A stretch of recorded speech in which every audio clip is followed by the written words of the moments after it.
So we've got one act left tonight. I'm super excited to invite him to the stage. Ever since I got into comedy, Tommy J. Warren has been one of the most welcoming, one of the most inviting people to the scene. And if you don't know, we do these shows once a month, the Spotlight Comedy Carnival. I was actually in the last one, and I mentioned that Tommy, as the producer, he actually kind of looks like Harvey Weinstein, a famous producer, right? And then he told me exactly what I need to do to be host. And guys, we got it done.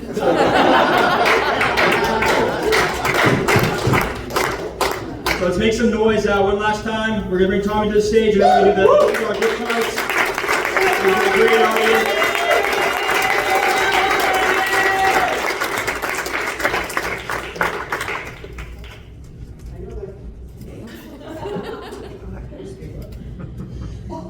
And for those asking, yes, he did. So when I was booking this show, I mean, everyone having a good time today. Everyone I really do enjoy putting these shows together, and I do it for you guys. And Mike Moses reached out to me a few weeks ago, and he said, I really want to be on the show. And I was like, no problem, bud, we'll make it happen. 2 days later, I get a counter, asked now. So I did, just shot it up and sent him a picture. So it works, he enjoyed it. So now I'm going to start my set, and then hopefully you guys are going to laugh. If you don't laugh, just look at me long enough, you will find it funny. But at least that's what one of I've got 7 kids, and they've all done that. You're looking at me like 7 kids? Yeah, I found someone to fuck me.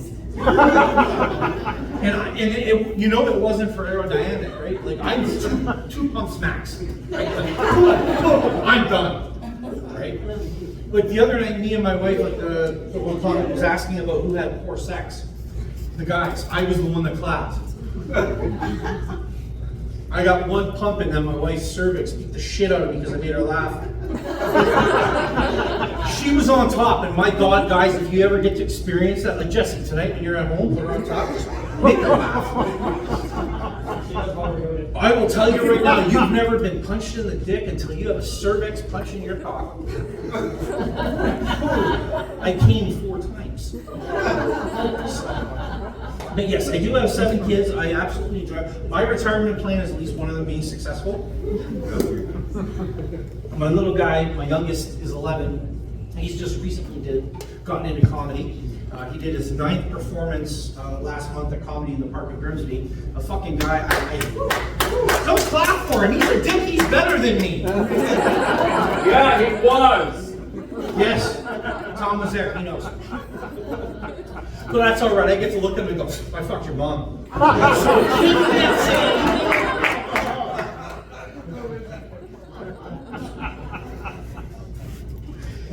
As you guys know, I'm not right in the head. It's just, you know it. Growing up, I had all kinds of fucking weird shit going on. I always knew I was special. So much so, my school put me in a special class. You know, with the I was in the end.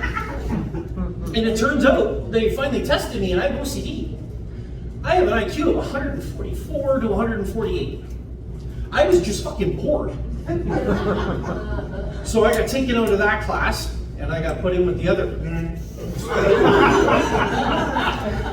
I wanted to go back on the line. They were at least licking windows. So that, you know. So then as I grew up, I was hoping to maybe I'll outgrow it, right? You know, we all hear things, you have something when you're a kid, you outgrow when you grow up. But I did. I went from having OCD to obesity. I gained a letter, so I'm a member of the letter community now. Woo! So in June, I was down in Toronto with the big B. I'm big too. Sorry.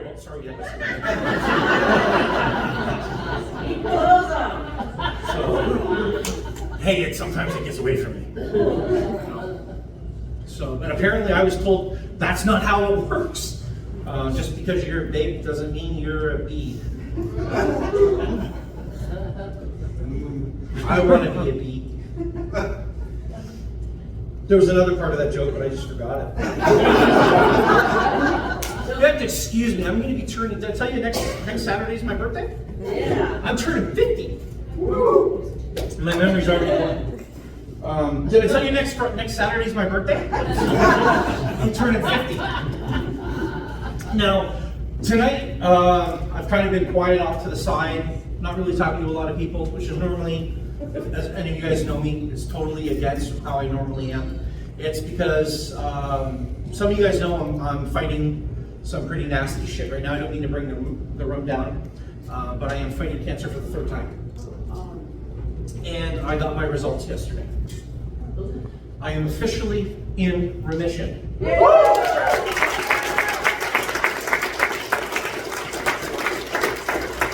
I'll tell you where it is. It's on my prostate. Yeah, so you guys know right now my dick don't work for shit. Which is probably why I only last 1 pump. But I was telling my wife, if you only take the Corvette out once a month, it's not going to run right. So, I had to borrow Dave's sock earlier. But I with that, they said you got to lose some weight. So I've been on a bit of a weight loss journey. And so far to date, I've lost a total of combined of 68.5 pounds. Wow. This guy's looking at me like, you found someone to fuck you fat? I used to have a size 48 pant. 2 of you. So, but I don't have that anymore. So I really am doing my best to lose weight because I got a young family, I got a hot wife, I got 7 kids. I want to be here a lot longer. So in with losing the weight, I joined Weight Watchers. And anybody ever seen the Weight Watchers gyms and all that? Huh? Most people don't. You see all the the Good Life and all that. The Weight Watchers ones are always hidden behind everything. The Mrs. Fields cookies, Booster Juice. But you guys are looking at the only person to ever be kicked out of every location in Canada. You look like you want to know why. When you start, where do they always put newbies? Back. Someone said the front. No, it's always at the back. And I can't see the instructor, right? I'm taking this seriously. Like, I'm standing back there and all I see is wall-to-wall sausage because they're all in spandex. No. Okay, I came a few times, but that was an accident. So what I did is I filled my pockets. It was actually these pants, and I filled my pockets with M&Ms before I went in. And I was like, you know what, you little fuckers? Just make me stay at the back. The class started. The instructor's like, hey everyone, up, 1, 2. Okay, I'm already out of breath. Oh fuck. So.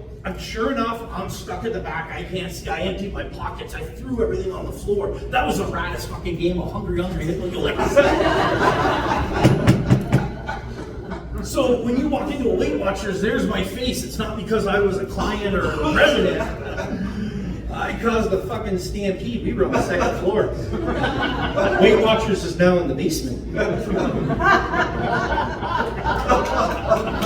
I'll let you guys think about that one. It really sucked that I got banned from them all because my one daughter was selling drill guy cookies and I had her set up outside.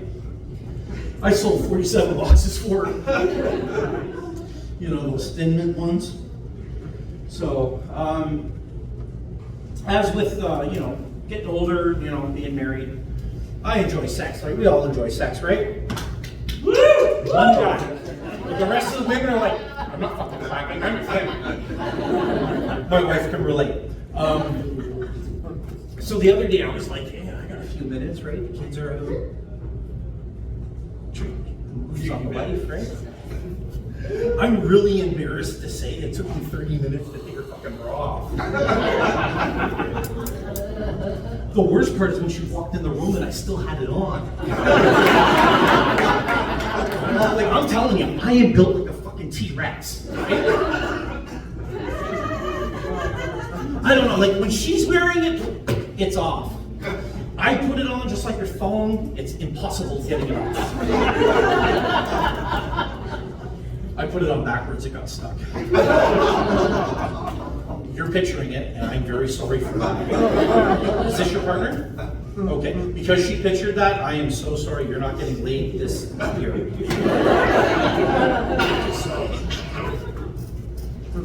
Who all thought COVID was just a fun time? I haven't found anyone that agrees with that. I didn't either. But one thing COVID did allow me to do is I got to research all kinds of wonderful stuff. And I researched what was most important to men in society nowadays. Do you want to hear what it is, sir? Edible underwear. I researched the shit out of that enough. I got diabetes. I found out the blueberry and the cherries are the best. But the blueberry one leaves a stain, which was great because when I went to the pool and I didn't have my suit, nobody noticed. But then I took the research just a little farther. I found out if you wear the edible underwear for a week, they taste just like regular underwear. I'm so glad that you're eating right now. Another thing I did, I was up shopping and I was with my wife, and my wife's aunt and grandmother's here, they're here, they can confirm, I am as fucked up as you think I am. I walked into the Shoppers Drug Mart and I bought a tube of Vagisil. Then I returned it. When she asked why, I said it doesn't taste like the real thing. It took 6 weeks to get that taste out of my fucking mouth. Oh, it's brutal. So, 10 years ago, I got a call that I had, my second bout with cancer was colon cancer. So yes, my ass has been renovated. I had the surgery, changed my diet, beat that. But one thing they didn't tell me is like Jesse, you do home construction, right? Yeah. If somebody's house is here, most doorbells are right in the front, easy to get, right? Right? Right. But my body before was one of those old Italian homes where it was hidden, you had to find it. Well, the one thing they didn't tell me was with the surgery, is they're going to put my doorbell right on the surface. Yeah, I'm talking about my G-spot. After my surgery, the first time I wiped myself, I came. I thought I was doing it wrong. That's how I found out I now have an overly sensitive G-spot. And you guys know I'm weird because I'm talking to you about it and you all are like, shut the fuck up. You know, like, sir, when your wife's trying to please you, she's what, 1, 2 knuckles deep before she gets yours? About that, right? He's not emotionally aware to understand that. Oh, my apologies. Okay, what about you, sir? About a knuckle in? I'm not going to ask my grandma because I already know the answer. She told me one day, and it was awkward because I got to see grandma later. But no, apparently that's when you have colon cancer surgery and you lose 1.5 of your fucking colon, things get moved around. So now my doorbell is right there, right? Sometimes if I fart just a little too hard,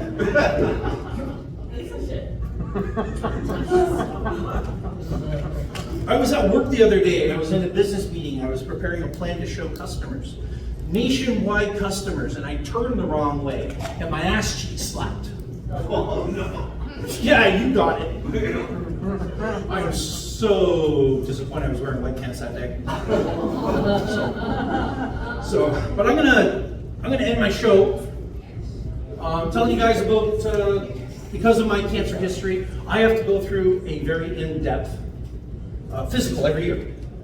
And one thing you ladies have never told us men, and I'm going to tell all you men now, those stirrups lock. This is the part where I normally say picture it. This girl here's already been picturing way too much and she's traumatized. So, the rest of you, not you, picture it.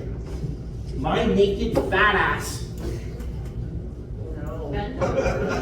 No. Lay down. I was sitting on the bed. Yeah. And my mind works weird. I seen the stirrup. Put the other foot up. And I went to move to take the feet out, and this son of a bitch leg shot out to the right and fucking locked. Okay? As you can tell, I am fat. I have more weight above me than below me. So as that that leg locked. I went to reach forward to unlock it. This fucking leg shot out. Now, when you walk into my doctor's office, you open the door. There it is. So my doctor got to walk into my legs spread a lot farther than I thought they fucking possibly could. And my junk fucking straight out. It wasn't even hard. He says nothing. Because he's a fucking dick. So he goes over and washes his hands in the coldest fucking water in the universe. Comes back and he goes, Tom, we're going to start by checking for a hernia. You know, they check for a hernia, sir. You look like it's happened a few times. They grab a hold of your balls and they say, cough. He just washed his fucking hands in cold water. What happens to men when things get cold? I already got body disproportion issues. I don't need any help, fucker. So there he is, hanging onto my cock, and he goes, cough. So the best I can get out is up. He looked up, I looked down, and that's when the fucking magic happened. Jesse, you ever involuntarily wink at someone? Yeah, I did. And it wasn't one of those little, fuck no, it's me. I gotta do things all fucked up. It was one of those. He's still hanging on. So I'm like, oh boy, I gotta make this awkward. I gotta make this really fucking awkward because I don't want like a wink to be like, and you know, him killing me. So I put my hand on his head. He's still hanging on. And as he looked up at me and he went to speak, I knew he was going to speak because I seen his mouth open, and it wasn't close enough to go. But I rubbed my fingers through his hair. So I don't know how to tell my wife I'm dating my doctor now. So next week I have, September 8th, I have this year's physical. I asked my daughter if I can borrow her bedazzle set. You guys girls remember that from the 80s and 90s? You put beads and diamonds and... Yeah, I'm bedazzling the shit out of mine. I'm not gonna say nothing. I'm gonna put a robe on. I'm gonna lay down on that table and I'm gonna let him open that robe and be just... Look at that, I got a case of disco balls and I don't even know it. So thank you very much, ladies and gentlemen. That is my time. Woo!